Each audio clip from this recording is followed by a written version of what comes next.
अस्सलामुअलैकुम नाजरीन, आपका हमारे ATR उर्दू चैनल में खैर मकदम है। हम दिल से आपका इस्तकबाल करते हैं।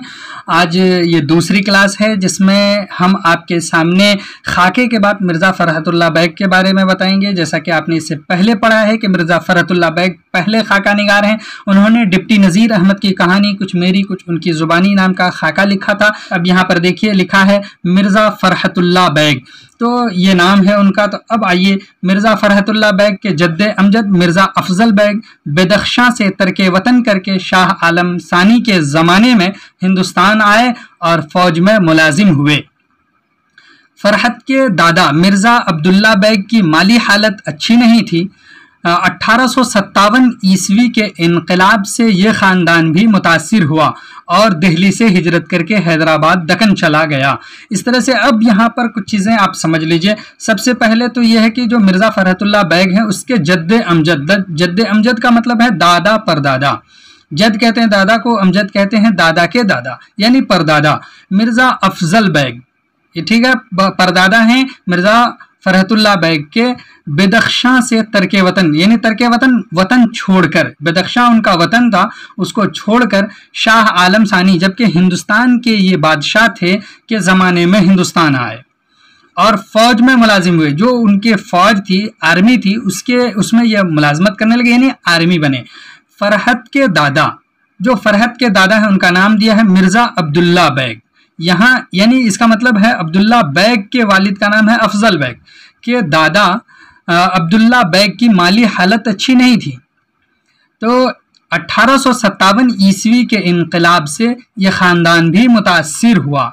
किस तरह से मुतासिर हुआ? 1857 की इनकलाब आप जानते हैं, उसकी तहरीक जानते हैं, तो वो देख लीजिए हिस्ट्री में। और दिल्ली से हिजरत करके हैदराबाद दक्कन चला गया।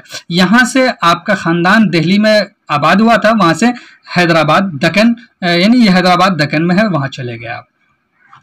अब उसके बाद यहाँ से देखिए कि उनके बारे में लिखा है कि दो रिवायतें हैं। तज़किरा नवेसों, इससे पहले आपने तज़किरा नवेसों पढ़ा, तो तज़किरा नवेसों का मतलब ये होता है कि जो तज़किरा लिखने वाले लोग हैं। तज़किरा नवेसों के मुताबिक मिर्ज़ा फ़रहतुल्लाह बैग सितंबर 1883 ईस्वी में पैदा हुए।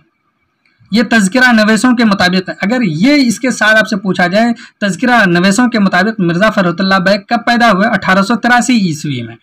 लेकिन खुद उनके बयान के मुताबिक वो अगस्त 1885 ईस्वी में तवल्लुद हुए यानी पैदा हुए। तवल्लुद कहते हैं पैदा होने को। अब आपसे अगर पूछा जाए मिर्ज़ा फ़रहतुल्लाह बैग कब पैदा हुए हैं, तो 1885 ईस्वी में पैदा हुए हैं। जब आपको तज़किरा नवेसों के मुताबिक पूछा जाए तो 1883 ईस्वी में। अब ये 1885 में जो इन्होंने कहा है तो कहा यही दुरुस्त है। सही बात तो यही है कि वो 1885 में हुए। जाए पैदाइश यानी पैदाइश की जगह, कह रहे हैं महल्ला चूड़ीवालान दिल्ली है। कहाँ पैदा हुए हैं? चूड़ीवालान दिल्ली में। उनके वालिद का नाम मिर्ज़ा हशमतुल्लाह बैग था। यानी अब देखिए कि मिर्ज़ा फ़रहतुल्लाह बैग के वालिद का नाम हशमतुल्लाह और हशमतुल्लाह के बैग का नाम अब्दुल्ला, अब्दुल्ला बैग के बाप का नाम अफजल बैग। इस तरह से आप याद भी रख सकते हैं उनके दादा के दादा परदादा तक। फ़रहत सिर्फ 10 रोज़ के थे, सिर्फ 10 दिन के, तो उनकी वालिदा मुशर्रफ जहां बेगम का इंतकाल हो गया। उनकी लावलद मतलब कोई औलाद नहीं, और बेवा फूफी हुस्न जहां बेगम ने उन्हें अपनी औलाद की तरह पाला। यानी अब देखिए उनकी परवरिश किसने की है? उनकी वालिदा ने नहीं की है, बल्कि उनकी फूफी हुस्न जहां बेगम ने उनकी परवरिश की है मिर्ज़ा फ़रहतुल्लाह बैग की। वालिदा का नाम मुशर्रफ जहां बेगम, वालिद का नाम हशमतुल्लाह बैग, फूफी का नाम हुस्न जहां बेगम। ये रिलेशन आपसे पूछ सकता है कि मिर्ज़ा फ़रहतुल्लाह बैग का हुस्न जहां से क्या रिलेशन है। इन्होंने अपनी औलाद की तरह उनको पाला। हज़रत निज़ामुद्दीन औलिया की दरगाह की मस्जिद में एक बुजुर्ग सैयद वलीउल्लाह रहते थे। उन्होंने ही उनकी बिस्मिल्लाह कराई। बिस्मिल्लाह कराना मतलब इब्तिदाई तालीम यानी तालीम की शुरुआत करवाई है। और अब ये आपसे पूछ सकता है कि सैयद वलीउल्लाह कौन है, तो सैयद वलीउल्लाह उनके पहले जो है टीचर हैं, उस्ताद हैं। और ये कहाँ रहते थे? हज़रत ख्वाजा निज़ामुद्दीन औलिया की दरगाह में। मौलवी कमरुद्दीन से कलाम पाक पढ़ा। मौलवी कमरुद्दीन से आपने कलाम पाक पढ़ा यानी कुरान मजीद जिसको बोलते हैं वो पढ़ा। गवर्नमेंट हाई स्कूल कश्मीरी दरवाज़ा दिल्ली से एंट्रेंस का इम्तिहान पास किया। उसके बाद है कि 1901 ईस्वी में, ये याद रखिएगा, मैं हिंदू कॉलेज में दाखिला लिया। हिंदू कॉलेज था, वहां पर आपने एडमिशन लिया तालीम के लिए, यानी पढ़ने के लिए। यहां से 1903 ईस्वी में इंटरमीडिएट की सनद हासिल की। अब आप देखिए कि मैट्रिक की सनद आपने कहां से ली है? गवर्नमेंट हाई स्कूल कश्मीरी दरवाजा।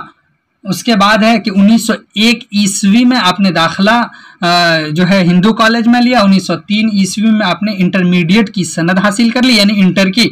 उसके बाद है सेंट स्टेफेंस कॉलेज से बीए किया। बीए सेंट स्टेफेंस कॉलेज से किया है। उन्होंने इसी कॉलेज में एमए में भी दाखिला लिया। उसी कॉलेज में, सेंट स्टेफेंस कॉलेज में एमए में भी दाखिला लिया, लेकिन शायद कि वो एमए नहीं कर सके। तो वो देखिए बता रहे हैं, लेकिन मुआशी हालत, यानी मुआशी हालत मतलब माली हालत, इकोनॉमिकल बैकग्राउंड जिसको आप कहते हैं, वो ठीक नहीं थी। कमज़ोर होने के सबब तालीम मुकम्मल नहीं कर सके, तालीम अधूरी छोड़ दी। अपनी तालीमी जिंदगी के दौरान उन्हें, जब वो पढ़ रहे थे उस वक्त उन्हें क्या उनकी पोजीशन थी, किस तरह के हालात थे, वो बता रहे हैं कि उन्हें खेलों से बहुत दिलचस्पी रही, यानी बहुत ज़्यादा खेल के शौकीन थे। इस तरह से किन किन खेलों से? क्रिकेट है, टेनिस है, बिलियर्ड है, चौसर है, इस तरह से शतरंज वगैरह सभी खेल खेलते थे। ये सारे खेलों से आपको बहुत ज़्यादा दिलचस्पी रही है।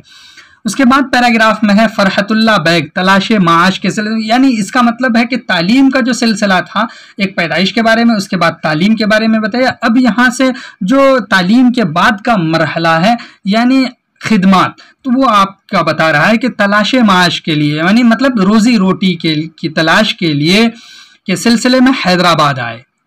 दिल्ली में तालीम हासिल की, वहां से आप कहाँ चले आए? हैदराबाद चले आए, और वहां के एक स्कूल में अंग्रेजी के मुअल्लिम बनाए गए, एक अंग्रेजी के टीचर बने। यानी इसका मतलब है कि सबसे पहले उन्होंने खिदमत क्या दी? हैदराबाद के एक स्कूल में अंग्रेजी के टीचर की हैसियत से काम किया।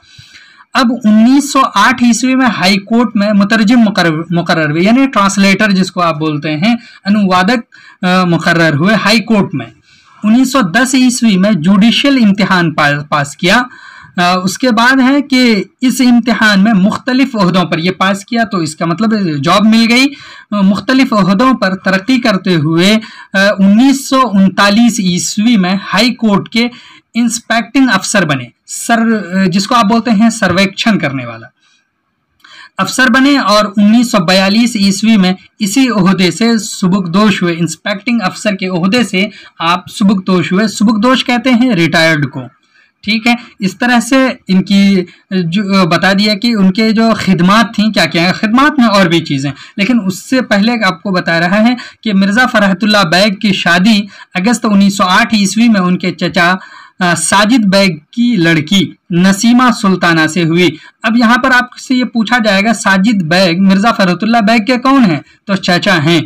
इनका रिलेशन अगर पूछ ले आपसे कि हशमतुल्लाह बैग से क्या है, तो भाई हैं। उनके इंतकाल के बाद दूसरा निकाह पहली बीवी की बहन हमीदा सुल्ताना से हुआ, यानी अपनी चचाजाद दूसरी बहन हमीदा सुल्ताना से आपने शादी की। फरहतुल्लाह बैग का इंतकाल 27 अप्रैल 1947 ईस्वी को बार्ज़े कल्ब हुआ। बार्ज़े कल्ब का मतलब है हार्ट अटैक। हार्ट अटैक की वजह से आपका इंतकाल हो गया 27 अप्रैल 1927 ईस्वी को। और ठगी जेल के करीबी कब्रिस्तान सराय इलाही चमन में सिपुर्द खाक हुए। ठगी जेल ये आप देख लीजिए कि कहाँ है, तो ये हैदराबाद में सराय इलाही चमन में आपको दफन किया गया है। उसके बाद पैराग्राफ में है कि मिर्ज़ा साहब ने मज़ामीन लिखे। अब उनकी खिदमाती में, जब वो आप जॉब में थे तभी ये सब भी काम किया है। मज़ामीन लिखे, अदीबों के हालात कलमबंद किए, शायरी भी की, लेकिन उनकी शोहरत का असल दारो मदार उनकी बेमिसाल खाके, ठीक है, उनके बेमिसाल खाके, उनकी शोहरत की वजह क्या है तो वो बता रहे हैं। डॉक्टर नज़ीर अहमद की कहानी कुछ मेरी और कुछ उनकी जुबानी पर मुनहसिर है।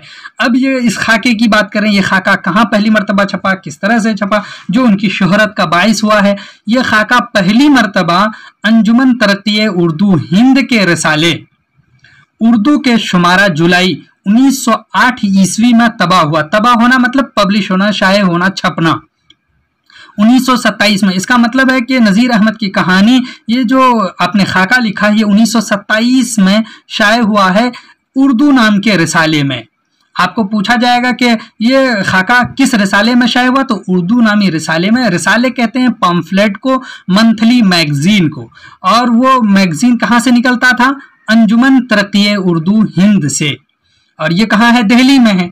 ये खाका न सिर्फ उनका बल्कि उर्दू के बेहतरीन खाकों में एक है। सिर्फ उन्हीं का नहीं बल्कि उर्दू के बेहतरीन खाकों में से एक खाका ये शुमार किया जाता है।